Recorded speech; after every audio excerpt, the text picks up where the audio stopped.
Hola, ¿qué tal? ¿Cómo están?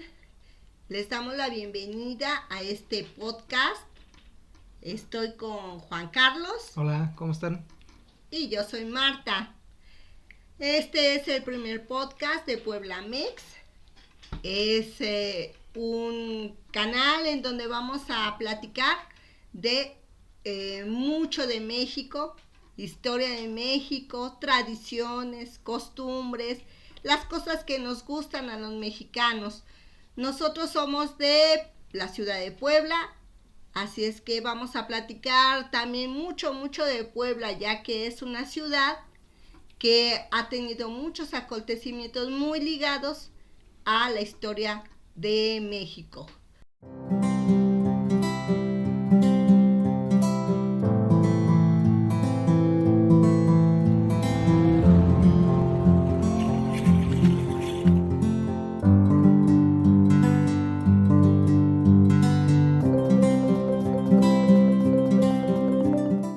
¿Cómo Así ves, es. Juan?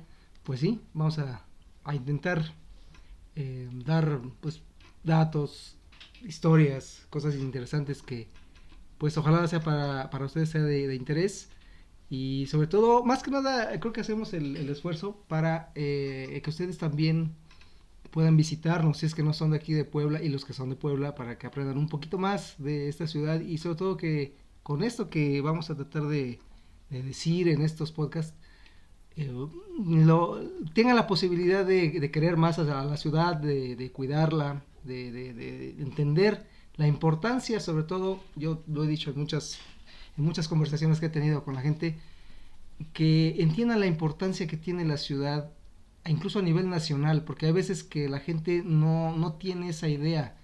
No sé, me imagino gente del norte, gente del centro del país que a veces no conoce la historia de Puebla, entonces todas las ciudades de México tienen algo importante, tienen historias muy interesantes, pero en el caso de nosotros que hemos estudiado Puebla durante muchos años, que salimos a las calles, nos gusta salir a las Uh-huh. calles a ver etiquetas, a ver los nombres de las calles y todas, cada una de ellas, sobre todo en el centro histórico, pues tienen una historia, ¿no? Tienen incluso hasta leyendas, que son los Sí. que vamos a tratar de cubrir para que ustedes vean lo rico que es en historia, lo rico que es en personajes, personas ilustres, tenemos de todo en Puebla, entonces Sí. ojalá se puedan divertir con nosotros, porque nosotros como salimos a las calles, o ahorita que estamos pues investigando un poquito para el podcast, que estamos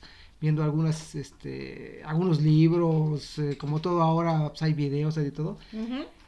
eh, nos vamos divirtiendo también, ¿eh? Nos vamos entendiendo muchas cosas de la ciudad que no Lo conocíamos, que pasa es que vamos descubriendo también, cosas calle por nuevas, calle vamos descubriendo una historia, así es, una leyenda, un acontecimiento. claro, ¿Alguna vez recuerdo que tú me dijiste, oye, qué sientes cuando sales a recorrer las calles sí, de nuestra ciudad? sí, Y yo te dije, recorrer las calles de Puebla es recorrer la historia de México. así es, Y sí tal es cual, cierto. Entonces, vamos a procurar cada semana traerles algo interesante de esta ciudad y ustedes verán que es una ciudad mágica. La ciudad de Puebla es una ciudad mágica. Todo el estado de Puebla tiene cosas muy especiales, igual que seguramente muchos estados de México. así es, cada uno, Pero Puebla, no sé, tiene algo muy especial y pues vamos a tratar de transmitírselos con mucho cariño, porque sabes que hay muchos mexicanos así y es, muchos poblanos en el extranjero. así es, Entonces, pues ojalá podamos transmitir ese amor que le tenemos a esta ciudad. Hoy es 16 de noviembre, de estamos en noviembre vísperas, del 2024. Estamos a unos cuantos días de conmemorar la Revolución Mexicana, exactamente, 109 años de la Revolución Mexicana. así es, Pero, regresando a Puebla, sí, así es, vamos a inevitablemente, platicarles. Sí, es inevitable, tenemos que platicar que aquí en la ciudad de Puebla, se inicia el movimiento de Revolución Mexicana. Bueno. Y vamos a hablar de una familia muy querida en Puebla y yo creo que todo México, ¿no? Más adelante voy a tratar de decir una cosa que estuve viendo apenas, que es una especie como de pleito o algo así que traen a veces en redes sociales, de que supuestamente no fue Puebla al inicio. Pero bueno, voy a tratar de decirlo al final. La historia lo marca así, y sí. nuestras vivencias y todo. Sí. Vamos a hablar de la familia Cerdán a la así es. Triste, de los 4 hermanos Cerdán. Así es. Muy queridos, muy valorados en Puebla, porque fueron personas, 4 hermanos muy valientes y que inician la Revolución Mexicana, Así ¿verdad? Ellos son los que toman la rienda para, inspirados en los sueños del señor Madero y contagiando a toda la nación. Así es. Bueno, ¿con qué quieres empezar? A ver. pues mira, vamos a empezar platicando que los hermanos Cerdán fueron hijos de el señor Miguel Cástulo Alatriste, un ilustre poblano también. Fue académico, fue militar, fue gobernador del estado de Puebla, ¿verdad? Y su hija fue mamá de los hermanos Cerdán. Bueno, yo tengo entendido que, perdón que corrija, pero don Miguel fue el abuelo. Fue el abuelo, Sí, fue su abuelo. Y su hija fue mamá de los... Sabemos, bueno, lo que hemos estudiado por algún tiempo, él fue muy allegado a Zaragoza y a todos ellos porque fue parte de todas esas guerras del siglo XIX, ¿no? Que se vivieron con tanto, ¿qué sería? Tanta fuerza, tanta cosa. Patriotismo, sí, porque ¿no? fue muy convulso ese siglo. Y dice que Benito Juárez lo Así estimaba mucho, ¿verdad? Así es. Llegó a ser general del ejército. Junto con Zaragoza y Porfirio Díaz, eran ¿no? inclusive hasta consejeros de don Benito Juárez. Curiosamente, ¿no? Ya, pues, ¿sí? En el futuro, pues, don Porfirio yo creo que nunca pensó que ¿qué sería? Los nietos, ¿no? Estuvieran nada en contra de su gobierno, ¿no? Entonces su hija, el general, fue mamá Carmen, de los hermanos Cerdán, doña Carmen Alatriste. Es correcto. Cuesta. Y su papá fue don Manuel Cerdán Guanes, de origen veracruzano. Entonces, somos avecindados de por sí. Pues sí, ellos tuvieron 4 hijos. Así es. Carmelita, Natalia, Aquiles, es correcto. Y Máximo. El Máximo, el más joven de todos. Sí, exactamente. El papá de los hermanos Cerdán era un abogado, ¿no? Así es. Que era un abogado muy prominente. En la ciudad, sí. También aquí en Puebla. Y pues desgraciadamente él fallece. Muy joven y deja a los niños muy chiquitos, ¿no? Entonces la señora Carmen es la que tiene que sacar adelante a los hijos, ¿no? Que fue lo más complicado, ¿no? Sí, porque pues sin su papá la señora tuvo que luchar para sacar adelante a sus hijos. Después de que habían vivido en la casa de los Picos. Así es. Aquí en Puebla era una casa muy pues ahora sí que para gente de buena posición.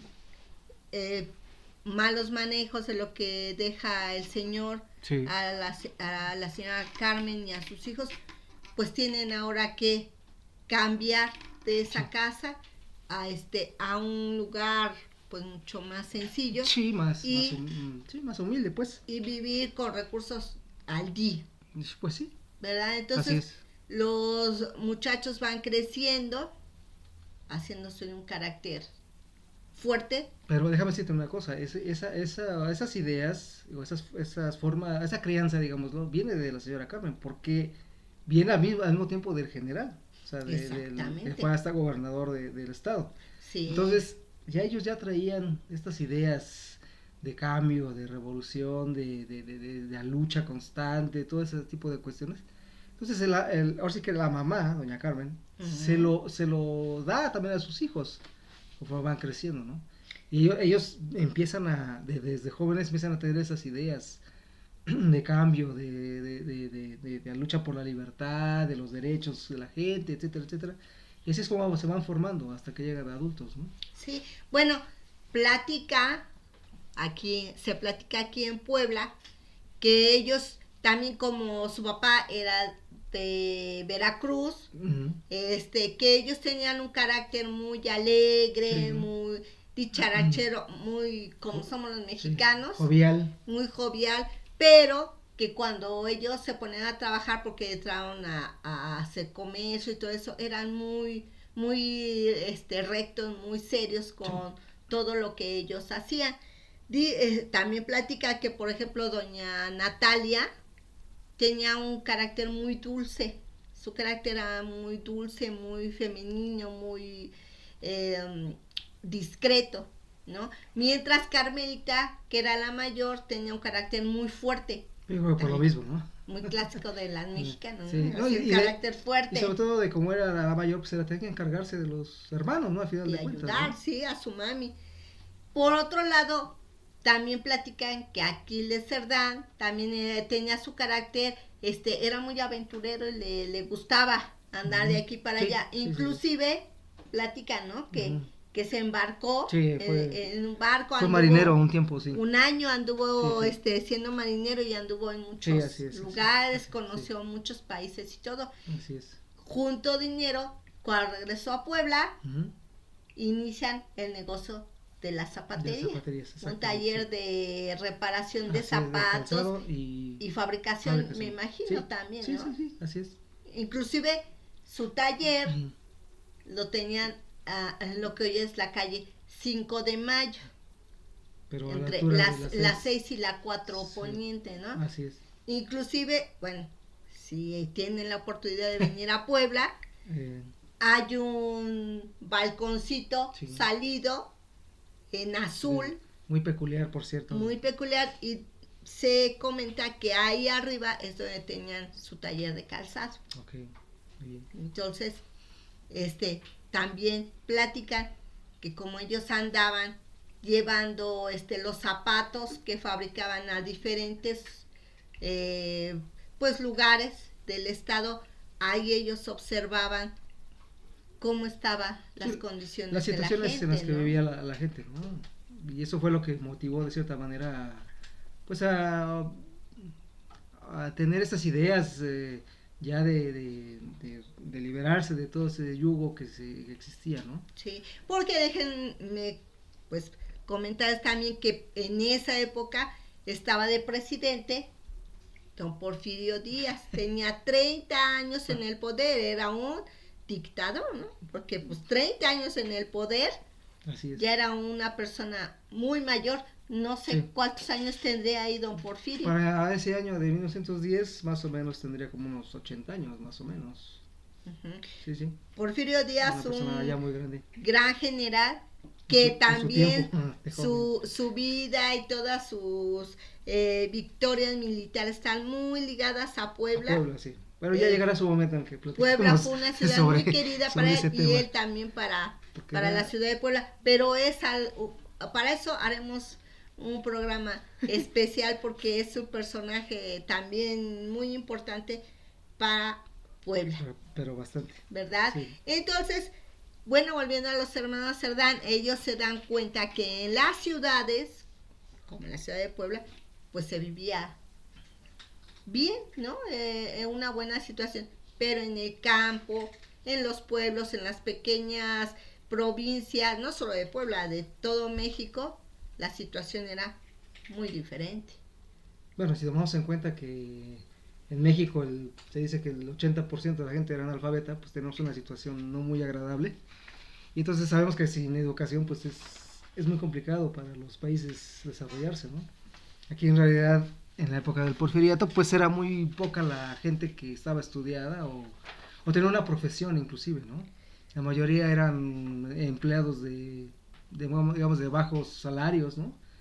y lo que era parte del campo pues estaba abandonado, había muchos problemas, existían las tiendas de raya, los hacendados. Muchos abusos, ¿no? Hacia Sí, todo eso. pocas oportunidades de desarrollarse como individuo, como persona. Entonces ahí parte toda esta iniciativa de los hermanos Cerdán de tratar de cambiar las cosas.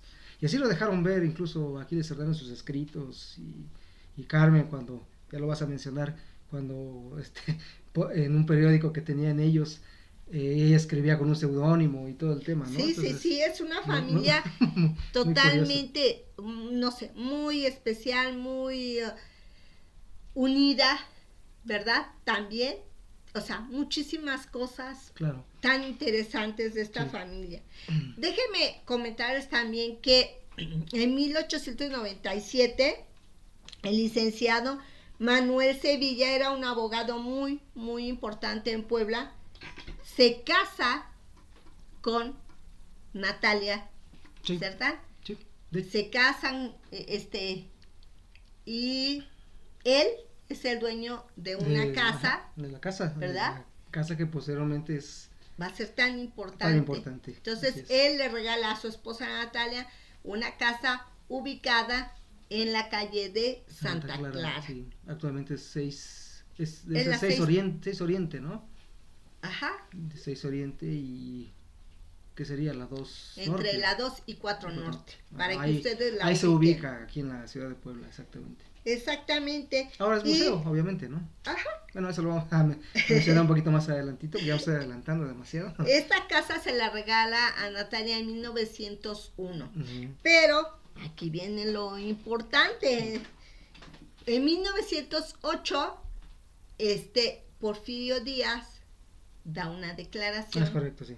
A un periodista norteamericano. Sí. James Creeman, el nombre del periodista, sí. Y ahí le comenta que México está listo para una democracia, es decir... Y para un cambio de gobierno, dice él directamente.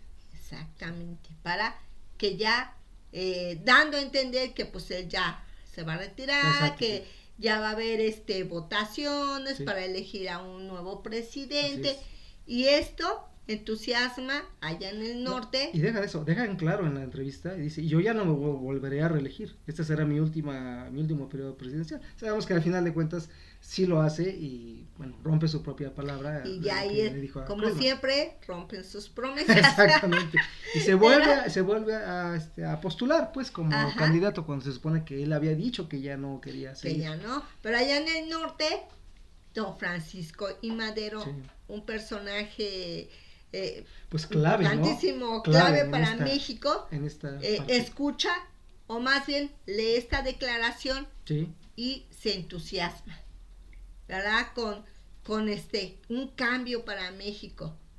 Y él pues inicia ese pensamiento, ese entusiasmo para convocar a votaciones. Y fíjate, por ejemplo, analizar lo que hizo Madero desde ese punto, cuando lee la entrevista de James Creeman con Porfirio Díaz, analizarlo es todo un proceso muy interesante porque es el primer candidato o la primera persona que se dedica a hacer ¿cómo se puede decir? Una campaña política en forma. Eso no existía en México. Él es el primero que hace eso. Actualmente, pues ya en México sabemos que las campañas políticas son normales en cada periodo de presidencial, ¿no? Pero en esa época no existía eso. Entonces él va estructurando todo esto desde el norte. Sí, ¿no? Porque sí tenía dinero. Sí, claro. Él era una persona con bastantes recursos. Sí. Era, pues, de dinero. Digamos que por dinero no paraba. Ajá. Entonces, él es de Coahuila. Sí, así es. ¿Verdad? Sí. Y entonces él inicia este movimiento, a divulgar este pensamiento, inclusive empieza a entusiasmar a mucha gente. Aquiles Cerdán, por su espíritu de aventura, llega a conocer al señor Madero. Así es. Y cuando platica con él y escucha su mensaje para hacer crecer este movimiento, se entusiasma muchísimo y regresa a Puebla trayendo ya esas ideas de cambio. Sí. Recuerdo haber leído hace un tiempo, muy corto, que fue en la Ciudad de México. Hace un viaje, va a la Ciudad de México y en ese momento se están formando los clubs antirreeleccionistas que se llaman, o se llegaron a llamar en esa época, y ahí es donde él escucha por primera vez la propuesta que hace Madero sobre el que viene a predicar la democracia y todo lo que ya todo conocemos, lo que ¿no? yo creo que los mexicanos de ese entonces ya pedían ya un cambio. Y aquí les escucha y le gusta lo que está escuchando y eso se lo empieza a transmitir aquí a Puebla, porque de hecho la gente de aquí de Puebla pues ya también traía esas ideas de que esto no está bien, se necesita un cambio, se necesita unas mejoras acá y acá. Entonces él lo que hace, o sea, Aquiles, con esas ideas que escucha en la Ciudad de México, pues es abrir el espacio para las nuevas opiniones de la gente aquí en Puebla, ¿no? Nuevas ideas. Y entusiasma a la gente, a mucha gente. Se platica que él regresa a Puebla y empieza a pegar manifiestos y, o sea, todo lo relacionado a este movimiento en los portales. Hazme un favor. Sí, pues. Qué arriesgado. Es muy riesgoso. Es con los portales de la ciudad de Puebla, la verdad, pues toda la sociedad, toda la gente, nuestro paseo dominical, aún a hoy en día, o sea, seguimos yendo a nuestro Zócalo y caminar por ahí. Si lo ves desde un punto de vista, es hasta audaz hacer ese tipo de cosas. Exacto. Porque inclusive, nada más el simple hecho de colocar algo que sea en contra del gobierno, sabes que, bueno, para el gobierno, pues es ilegal. O sea, estás haciendo algo ilegal y entonces te estás ¿cómo lo puedo decir? Arriesgando precisamente a que haya algo en contra tuya. Sí, ¿no? es la vida. Entonces pones en riesgo a la familia y a ti mismo, obviamente, ¿no?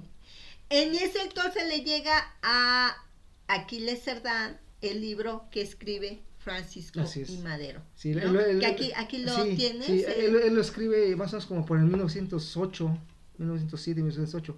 Es como decía el historiador Enrique Krauss en una biografía muy interesante que él hizo, que dice, por ejemplo, Madero no lanza un manifiesto, no lanza un grito, no habla, vocifera, hace algo más audaz, escribe un libro. Todo un libro. Que es algo muy, muy curioso. Y aquí lo tengo, aquí está el libro, miren. Es este. Bueno, obviamente, pues, para entender este tema de los hermanos Cerdán y de Madero y todo eso, pues yo ya lo leí, me tomé el tiempo para leerlo. Está muy interesante. Si tienen la oportunidad de leerlo o conseguirlo, aquí está. Bueno, ¿cuál es el título? La sucesión presidencial de 1910 se llama. Okay. Es un libro muy interesante porque Madero, así para hablar muy brevemente de lo que contiene el libro, y yo creo que es lo que le llamó la atención también a la familia Cerdán, a todos los hermanos.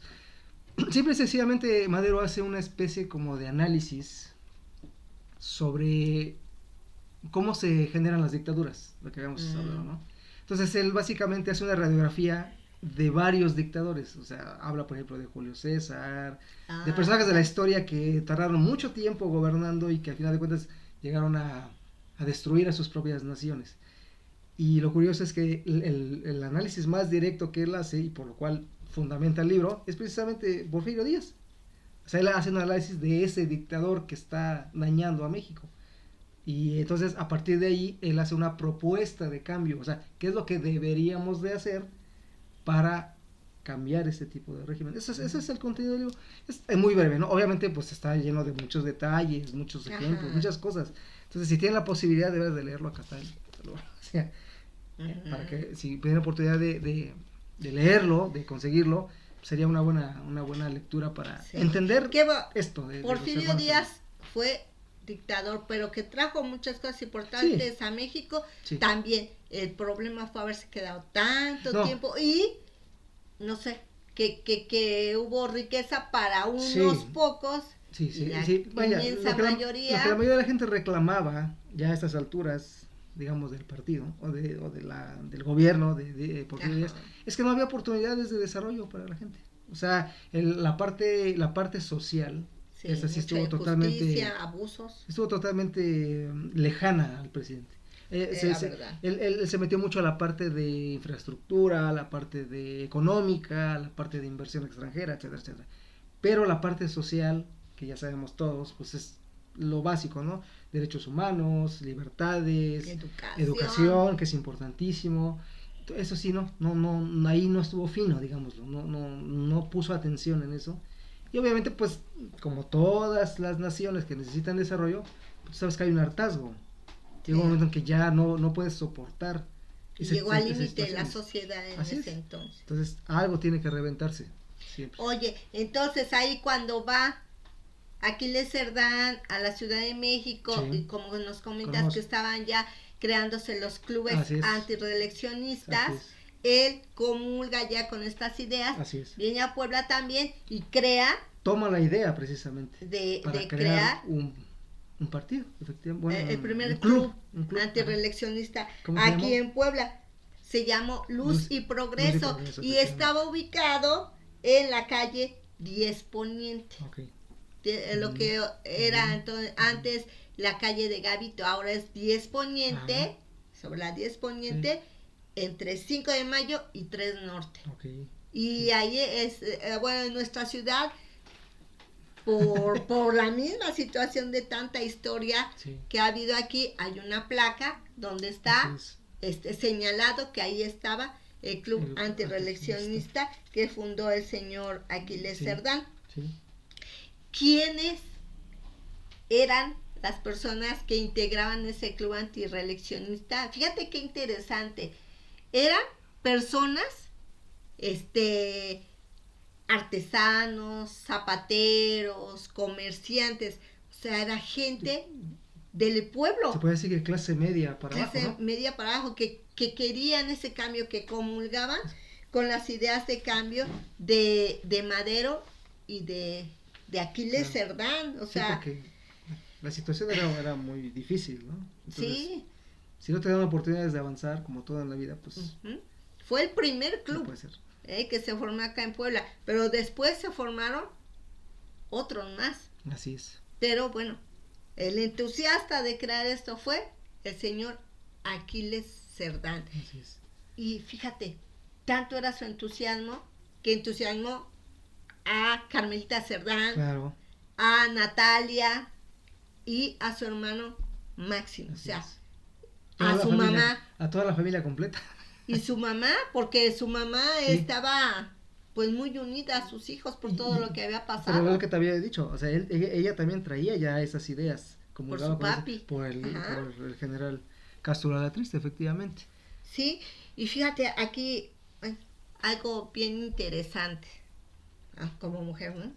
Las mujeres ya ahí en ese movimiento jugaron un papel bien importante, porque por ejemplo, Carmelita, con su carácter así bien fuerte, también en las noches salía a pegar en la ciudad, junto con otras mujeres, pero ella era la que era líder en hacer eso.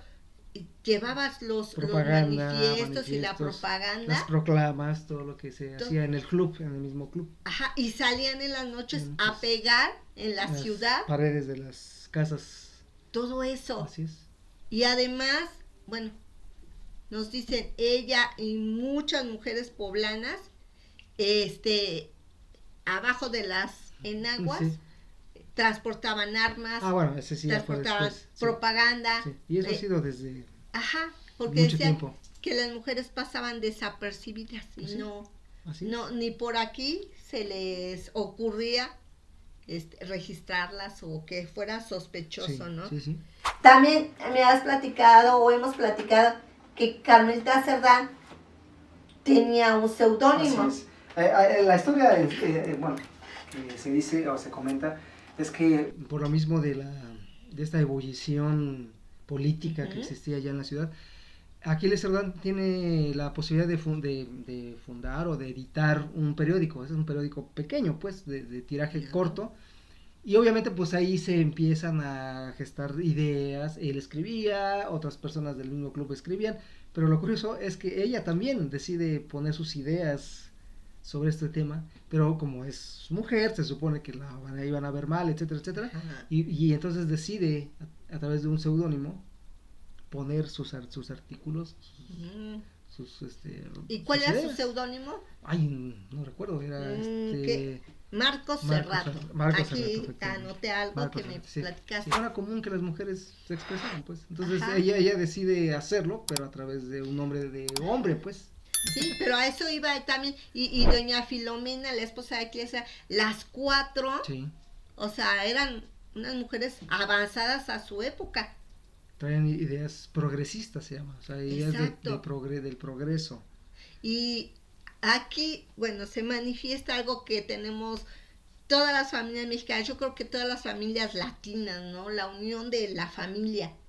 O sea, jalamos y jalamos parejo. Sí, todos juntos, sí. Y esa característica la tenía Y más Puebla. la familia Cerdán. Bueno, es que estamos catalogados en Puebla como muy tradicionalistas, Conservadores, muy conservadores, pero, muy pues no sé, muy apegados a nuestra familia, así es. a nuestra religión, así es. a nuestras costumbres muy, muy, muy conservadoras. Conservamos tradiciones más que otra cosa. Pero, pues dense cuenta, si aquí está iniciando la revolución, yo creo que no somos tan conservadores. No, al contrario.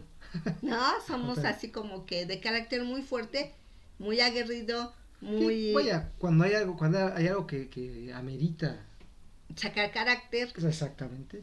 Lo vamos a hacer. Que también es muy característico de los mexicanos. Así en general. O sea, amables y cariñosos y todo. Pero que no nos vean la cara. Cuando hay necesidad de sacar carácter, pues hay que hacerlo. Carácter, sí, ¿verdad? Exacto, sí. Y eso es lo que pasó con la familia Cerdán. Desde ahí, o sea, hombres y mujeres jalaron parejo en estos momentos porque comulgaban con estas ideas. Podemos decir que estos son, hasta este punto del podcast, acabamos de hablar de los antecedentes, pero vamos a ver qué pasó después, qué sucede después. Pues mira, sucede que el señor Madero creyó en Porfirio Díaz, ¿no? Que iba a haber democracia y que iba a haber votaciones. Pero a la mera hora, Porfirio Díaz manda a apresar y encarcelar a Francisco I. Madero y lo llevan preso a San Luis Potosí. Así es.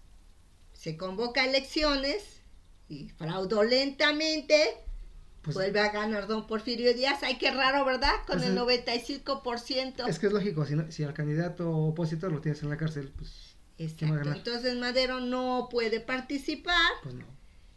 Madero se fuga. Pero ahí en San Luis Potosí redacta el plan de San Luis. Sí, lo inicia, ¿verdad? Sí.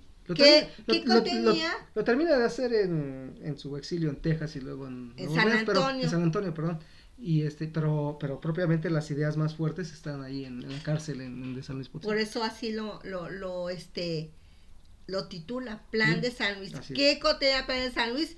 Pues básicamente que era mentira lo que decía Díaz y que no había otra manera de quitarlo del poder más que por una guerra civil. Así es. Y convoca para que el movimiento inicie el 20 de noviembre de 1910. A las 6 de la tarde, dice el plan. Pero para esto, Aquiles Cerdán lo va a visitar. Así es, a Estados Unidos. Estados Unidos, platica con él y pues sí, se convence de que no va a haber otra manera de sacar a Díaz del poder más que pues tomando las armas. Bueno, y me imagino que hubo testigos, no tenemos documentos, no tenemos alguna evidencia, pero me imagino que en ese momento pues le ha de haber dado instrucciones, ¿no? O sea, ve a Puebla y organiza esto y esto y esto y esto, porque no hay vuelta atrás, o sea, es levantarse en armas sí o sí. Es que, o sea, si ya había engañado una vez Díaz al pueblo, pues lo iba a estar haciendo constantemente. Déjeme decirles también que para esto antes, 14 de mayo de 1910, Madero viene a Puebla, llega a Puebla para en su campaña para hacer él está en campaña política Él visita más o menos 20 estados, que era algo que nadie había hecho, lo que te decía, nadie, es un formato nuevo, nadie había hecho ese tipo de situaciones. Entonces, en ese camino, llega en esa fecha, en mayo de ese año, 1910, llega precisamente a Puebla. Bueno, él visitaba Puebla muy seguido, tengo entendido, y es algo cierto. Pero así Pero le encantaban los baños termales de Tehuacán. Él venía mucho a Tehuacán, por eso conocía Puebla bien. Entonces ya aquí ya es formal, ya es campaña formal. Ajá, ese 14 de mayo llega a Puebla, lo reciben en la estación del ferrocarril. Sí. De aquí de Puebla, Sí. Que también platicaremos de ese ferrocarril en un momento dado. Tiene su historia y, también. Nadie lo quiere hospedar, nadie. No. Hasta que un italiano, propietario del Hotel Colonial, está enfrente de El Carolino, que es el edificio de la Benemérita Universidad Autónoma de Puebla y de la Iglesia de la Compañía. Y ahí está también una placa donde hace mención. Le dan una habitación cuyo balcón da hacia la plaza, una pequeña plaza que estaba ahí, que hoy es la Plaza de la Democracia, también muy conocida aquí en Puebla. Por ese discurso. Y ahí él, pues da un discurso muy importante a todos los poblanos. Al día siguiente hay un meeting. Sí. En Santiago, en el barrio de Santiago. En el barrio de Santiago, muy popular en Puebla. Sí. Hay un mitin y ahí él vuelve también a dirigirse hacia todos los poblanos. Sí, es curioso porque, bueno, yo no sabía de ese dato hasta que hace un tiempo caminando precisamente por ahí, por Santiago, encontré, y afortunadamente, qué bueno que ahora sí que en la ciudad se rescata esto, hay una placa precisamente que señala que en ese lote, ahora ya son casas, ¿no? Ya son construcciones, pero dice ahí, en este lote, baldío, que era una zona grande, no había construcciones, ahí precisamente él da ese manifiesto, habla ahí, ¿no? A toda la gente que estaba. Sí. Bueno, pues regresemos entonces a esta situación donde nos dice que Aquiles Cerdán va y ahí se entrevista con el señor Madero, recibe instrucciones y regresa a Puebla. Y precisamente en Tehuacán, él se comunica con otro líder de un club también antireeleccionista y se ponen de acuerdo para empezar a comprar armas. Ajá, exactamente. Fíjate, ya desde ahí en Tehuacán, en Puebla, se empiezan a movilizar porque estaba pactado que el 20 de noviembre se levantara todo el país en armas. Pero bueno, hay muchos ojos alrededor, ¿no? Sí, lo de siempre. Como se dice, y dicen que un vecino empieza a observar, que empiezan a llegar gente a la casa de los hermanos Cerdán. Movimientos raros, pues. Movimientos raros, y pues se dan cuenta que están haciendo comprando el acopio de armas. Y haciendo acopio de armas ahí en la casa de los hermanos Cerdán. Acuérdense, la casa ubicada en 6 Oriente, Santa Clara, en la 6 Oriente. Correcto, sí. Es importante, si ustedes vienen a Puebla, sitio obligado. Por favor. Bueno, histórico sobre todo.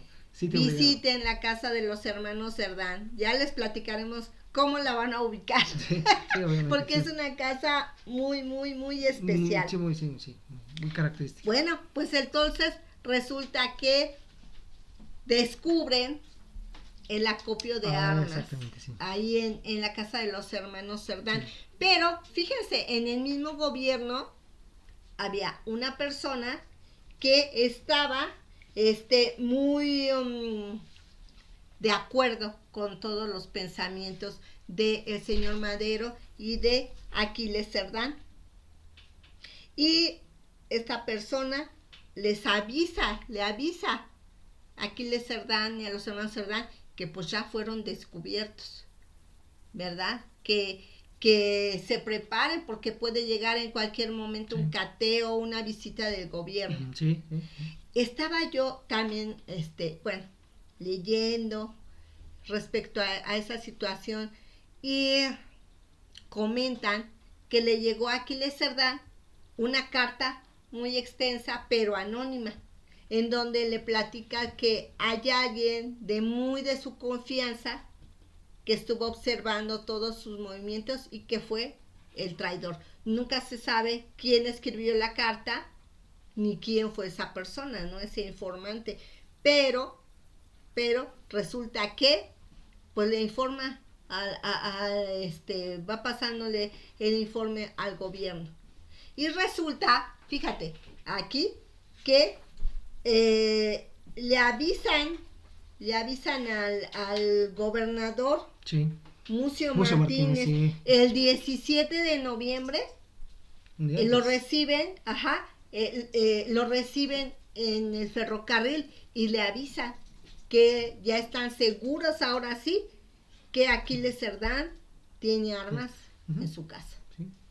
Y ya, pues ya había avisos, o sea, ya se sabía que ellos ya habían hecho los clubs, que estaban muy entusiasmados con lo de Madero. Obviamente había muchas instrucciones, muchas cosas que venían del centro, o sea, de la Ciudad de México, y ellos ya sabían que por ahí podría haber algo en particular. Entonces obviamente pues van ligando todo, ¿no? Una cosa con otra. Entonces sí, así que había muchos ojos, estaban viendo los movimientos raros y todo eso. Y les digo, una persona que trabajaba en el gobierno y que se dio cuenta de que ya los habían descubierto, esta persona era don Miguel Rosales, sí.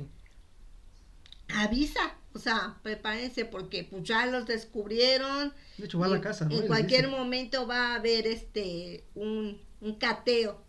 Bueno, pues, pero fíjate, los hermanos Cerdán pues están preparados, ¿no? Pero piensa que pues va a haber una visita nada más y hasta ahí, pero pues ellos piensan que los demás clubs que estaban igual de preparados. Iban a estar preparados, que los iban a apoyar, que si había algún movimiento ahí con ellos, pues iban a llegar, ¿no? Ya tenían armas, entonces iban a llegar a apoyarlos. Bueno, pues llega la fecha. Llega el 18 de noviembre. Sí, exacto, sí. Dios santo. 8 de la mañana, de hecho. El gobernador Mucio Martínez autoriza el cateo, sí. Y manda a Manuel Cabrera. Miguel Cabrera. Miguel Cabrera. Sí. Es el jefe de la policía de aquí de la ciudad de Puebla, sí. En esa fecha. Sí. Entonces, ¿y qué pasa? Va con un grupo de soldados, pocos, son pocos, y va con la orden de cateo precisamente, toca en la casa y pide que lo dejen entrar porque tienen una orden de cateo para la casa. Pero, bueno, yo estaba leyendo que encuentra el zaguán abierto. Sí, estaba abierto, sí. Porque los Cerdán, bueno, Natalia, rentaba algunas viviendas ahí. Y cuando les avisan que va a haber un cateo, ellos avisan a los vecinos que se retiren. Se retiran y dejan cerradas sus viviendas. Y este señor Miguel Rosales, con esa situación que van a hacer el cateo, se lleva a los hijos de Natalia, a todos los niños, con los hijos de Natalia y los hijos de Aquiles Cerdán. Sí. Se queda la mamá, Carmelita, y Carmen, todas las mujeres, ¿verdad? Carmen, la esposa de Aquiles, ahí se quedan y llega este señor Cabrera. Dice que no tiene que tocar porque está abierto el zaguán. Se mete. Entran y ya ahí están los integrantes del club de Aquiles Cerdán. Nos platicaban alguna vez que nosotros fuimos al museo, que entra Cabrera con su ayudante, ve Carmelita Cerdán que entra y sin esperar más dispara y mata. Por eso se dice que la primera bala de la revolución la dispara una mujer. Así es, señores. Así es. Así es, señor. Así es. El primer disparo de la Revolución Mexicana fue de una mujer. De una mujer, exactamente. De doña Carmen Cerdán. Así es. Así es que también es un símbolo de la valentía de la mujer mexicana, ¿no? Así y de es. la decisión. Con este disparo, Sí. pues todos se ponen al alba. Sí, alertas todos. ¿Verdad? Sí. Porque, pues, y con esto iban pocos soldados, Sí, pero... sí, lo que hace el ayudante es que sale y va directamente a la comandancia. Ahí da parte de todo lo que sucedió, que mataron al jefe de la policía, y entonces ya se organiza un grupo más nutrido de soldados, que son los que ahora sí ya formalmente van a presentar combate ya en la casa directamente. Exactamente. Y pues llegan precisamente a la casa enfrente, de hecho se apostan, como se dice, o se colocan enfrente en lo que es el templo de Santa Clara, ¿no? Esa calle se llama Santa Clara porque enfrente de la casa de los Cerdán está la iglesia de Santa Clara. Bueno, déjeme decirle que en Puebla hay iglesias, o sea... En cada calle prácticamente, ¿no? 2, 3 iglesias por calle. Por calle, sí. Entonces... Ahí se colocan los soldados, sí, una parte, la parte de lo que es la policía y parte del ejército, ahí se colocan. Y otro grupo que se llamaba, bueno, es un grupo especial que se llamaban los rurales, formados específicamente por Porfirio Díaz en su tiempo más joven, digámoslo. Ese grupo se va hacia la otra parte de la calle, da la vuelta a la calle, y se sube por lo que es la cúpula del templo de San Cristóbal, que está... Ajá, la 4. Sobre la 4 Norte. 4 Norte, ahí es otra iglesia, está Así es. San Cristóbal, Es. Está Santa Clara. Entre tal suerte que pues ahora sí que a los habitantes de la casa en ese momento, los que están listos para defender la casa, pues los atacan por 3 puntos, que es la parte alta de Santa Clara, la parte de enfrente, y la lateral, que es la de San Cristóbal. Entonces se hace una balacera tremenda. Dentro de la casa estaban las mujeres, había más hombres, estaba Aquiles Cerdán, pero Máximo Cerdán, que era el más joven, decide irse a la azotea. Organiza a la gente que está en la azotea. Ajá, se sube a la azotea con gente y para desde ahí estar disparando.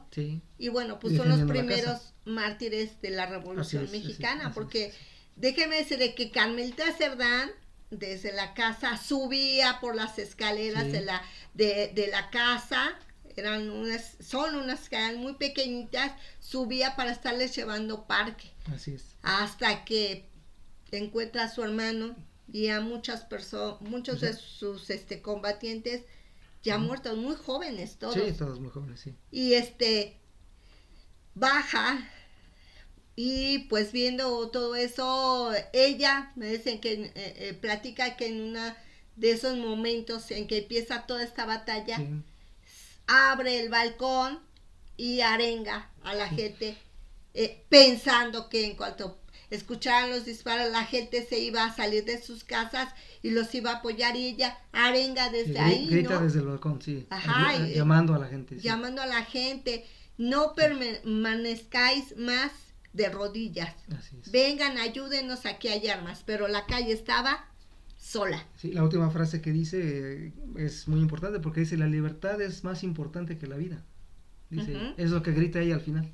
Sí. Es muy curioso. Y esperando que los demás clubes vinieran a apoyarlas, que la gente que estaba por ahí pues los ayudara, ¿no? Los apoyara. No ve apoyo en lo absoluto. Sí, no, se quedaron solos. Dice que fueron 6 horas.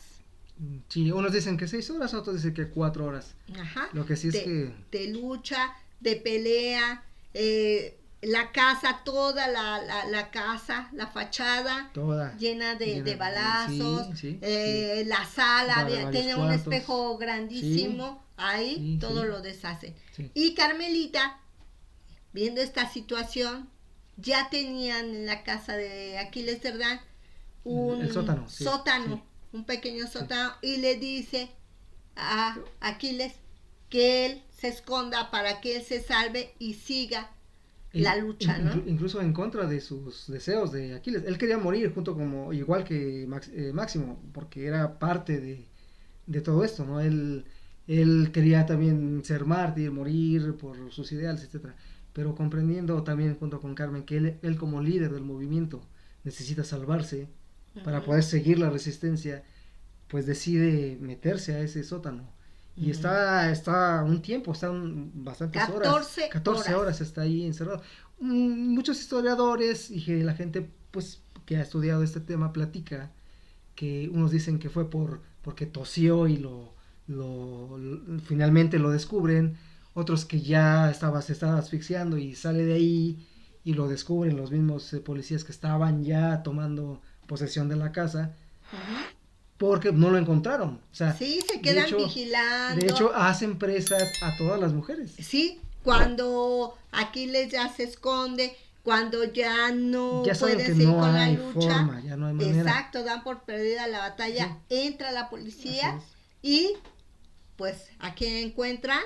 A 3 mujeres. Exactamente. ¿No? Inclusive la señora Filomena, esposa de Aquiles Cerdán, está embarazada de su niña que Sara, nace, ¿verdad? Sara, nace hace 20 años, sí.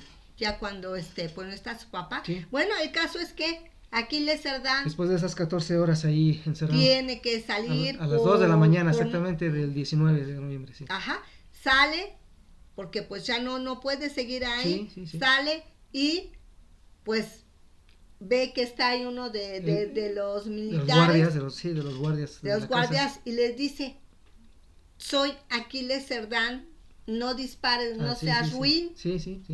Y le dispara. Le disparan, exactamente. Le dispara y dice: pues a ti te andamos buscando, ¿verdad? Le dispara, cae don Aquiles y le dan un tiro en la cabeza. Un tiro en la cabeza.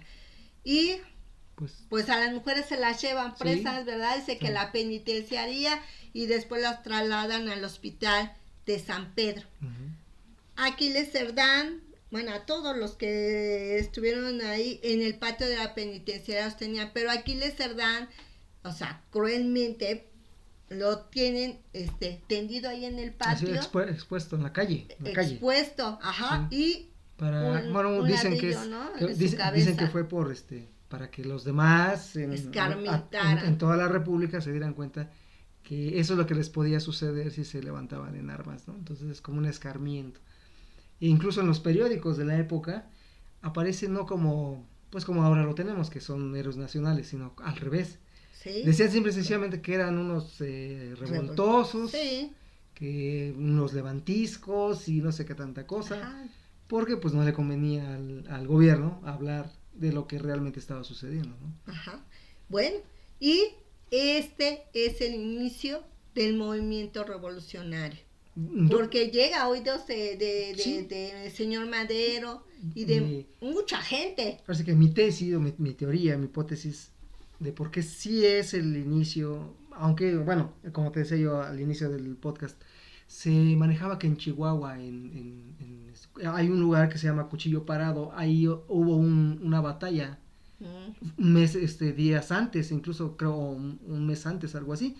Mucha gente en Chihuahua pues dice que no, que realmente la cuna de la revolución es ahí porque hubo ese combate, etcétera. Es posible, ¿no? Es posible. Pero digo, mi idea con esto, ¿por qué creo que lo que hicieron los hermanos Cerdán es, creo, de un poquito más de importancia? Es porque como es en el centro del país, se extendió ese hecho histórico mucho más rápido que Chihuahua, porque bueno, pues creo que los que hemos estudiado un poquito de historia de la revolución, pues yo por ejemplo no conocía esto de Cuchillo Parado, no lo conocía. Pero sin embargo, lo de los hermanos Cerdán es conocido en toda la República. En toda la República, y los historiadores así lo marcan, ¿verdad? Se refieren a eso precisamente, que es el inicio propiamente por el hecho de que es una familia de clase media, que es una familia ya de ciudad, digámoslo, no es de las lejanías como sucedía en Chihuahua o Coahuila, que ya no era pudiente, pero tampoco era pobre, era una clase media. Eran personas educadas que sabían a qué se estaban metiendo. Que venían de un general ilustre. Y déjenme decirle que la familia de los hermanos Cerdán, pues son el modelo de valentía Sí. de todos los mexicanos, y que nos legaron a los mexicanos y a los poblanos, Así es. pues un reto importante, a que debemos de ser ciudadanos dignos de proteger y defender a nuestra patria. Sí. Como dicen, y muchos héroes nos dicen, y a lo mejor por eso también dicen, ¿no?, que somos muy nacionalistas, pero porque tenemos la muestra de estos héroes Así que es. dan su vida Sí. por su patria sin quejarse o estar ahí, no sé, haciendo aspavientos. Ellos se entregaban, defendían sus ideales. Es que finalmente es jugarse el todo por el todo, al final de Ujú. cuentas, ¿no? Por un ideal, un objetivo en particular, ¿no? Pues miren, Carmelita Cerdán muere en la Ciudad de México hasta 1948, ya muy ancianita, Sí. y ella se dedica a educar a los hijos de Aquiles Cerdán. Algo, no sé, maravilloso, como una anécdota, sus cuerpos estuvieron en un monumento en la Sí. ciudad de Puebla, pero el 5 de mayo del 2018 regresan sus Sí. urnas Así es. de los 3 hermanos, de los 4 hermanos, a su casa, a la casa de Santa Clara. Así es. Y ahí están hasta el día de hoy. La gente que Entonces, vaya, pues puede ver ahí. los va a poder visitar. Y por favor, ubiquen, ahora la casa de los hermanos Cerdán es el Museo de la Revolución Mexicana, de precisamente. Revolución Mexicana. Visítenlo, está ahí enfrente de la iglesia de Santa Clara, y está aún, no se modificó nada, todos los disparos Así en la es. fachada. Sí, no se ha tocado nada. En la fachada. Está tal cual. Entonces, cuando vengan a Puebla, a México, a Puebla, visiten esa casa. Es un ambiente muy especial. Es el orgullo de ser mexicano, de ser poblano, y disfrútenla. Disfruten su visita y disfruten el museo. Bueno, Marta, pues estamos terminando el podcast. Espero Sí. que pues les haya gustado esta plática, esta plática rica que tuvimos sobre historia. Es historia pura de nuestra ciudad. Y bueno, creo que la intención es esa, ¿no? Tratar de traerles estos temas. Compartir con compartirlos. ustedes. Trataremos de hacerlo cada semana, porque pues sí hay un poquito de investigación y cosas que leemos, ¿no? Pero trataremos de que así sea, y ojalá les haya gustado, ¿no? Y pues Y compartirlo, ¿no? Como compartir, decimos de todo, y que ¿no? entiendan por qué somos tan nacionalistas. Sí. Entonces, los Y ya- esperamos, por favor. Ya saben, en redes sociales, ¿no? Ya sabes, ¿no? Puebla Mix. Darle like, compartir a la Compartan, gente. compartan si les para parece que nuestro interesante, canal, para que pues nos ayudan mucho, porque eso nos hace pues crecer, ¿no? Sí. Como creadores de contenido y de podcast, ¿no? sí. Entonces, gracias. Los esperamos en la próxima. Pásenla muy, muy padre. Nos estamos Recuerden, viendo. Puebla Mex es la página. Visítenla, vaya, y ojalá les guste nuestro contenido. Pues nos vamos despidiendo. Sí. Hasta la próxima. Nos vemos. Bye. Adiós. Bye, bye.